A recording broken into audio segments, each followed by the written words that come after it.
Hello guys, hi everyone. Nyaya yadainayo panapa haina kumira mushe guys. Ndoda kutaura pamusoro Orbet Tongai Moyo Junior nenyaya yari kususpecta kuna mukoma wake Peter Moyo. Guys, pakaipa beno kuti kana dziri sure guys kana ndoda kuti ndoda kubvunza kuti shuwa ungasvika kuti mwana wababa wako iwe kumurongera hondo kutoti ndoda kuti ndakumupfuudza kutumira shamwari kuti dzinopfuudza munin'ina wako. Guys, zvinoitika hazvo, but hey, iyi nyaya ibva yakuinda hakusisina kumira zvakanaka.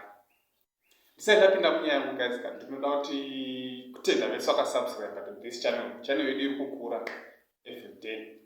Nevese vasati vasubscribe chiti chingofollowaiwo the suit kune vari kudi vakasubscribe mungobaya click notification bell kuitira pano upload latest video hamudarikiri.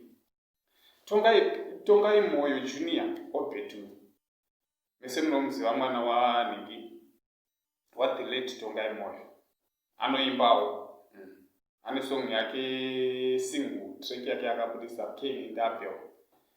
Saka manje akabuda chitaura ndakati ndifanga masti ndobva ndamuonawo kuzimchunu achiinterviewa chitaura kuti ndaida kutsikwa nemota ndokususpecta mukoma wangu because ndo vakadi munhu aida kunditsika ishamwari yawo best friend yawo.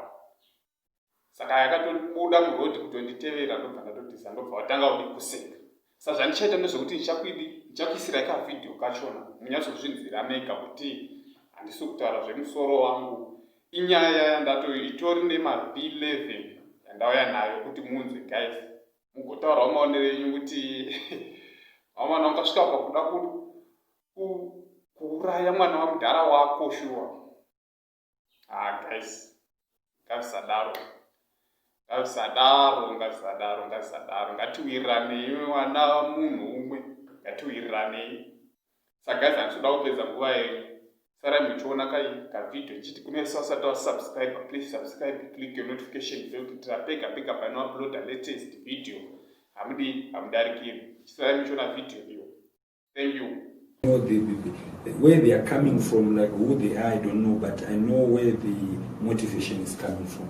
Please share with us. We want to know. I will just share just a small of it. There's this guy, known the Rigaman.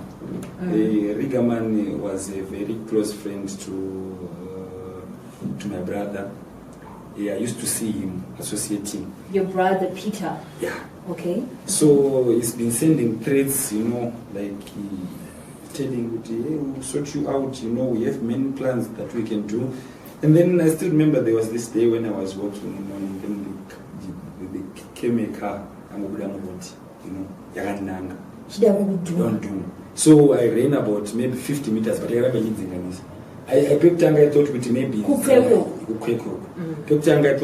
unintentional, but ukamhanya ukabuda mupanze peroad, you expect a car kuti imire sokuti kunze kweroad you find mabumps, mahumps, drainages. But to my surprise, that car ended up in a drainage with TV. And then to my surprise, those guys started laughing. So I didn't understand the motivation between. So I know that this game, it's a very dangerous game. So since this guy is a friend to your brother, yes. In other words, you're saying maybe connection. It's linked somewhere, somehow. I think I'm still investigating the issue. It's linked somewhere, somehow. I know there's the motivation. Because some of these guys, even if he doesn't send them, on their own, they feel they see me as a threat to their friends. So they might take it upon themselves to act, but I'm still investigating. I'm just saying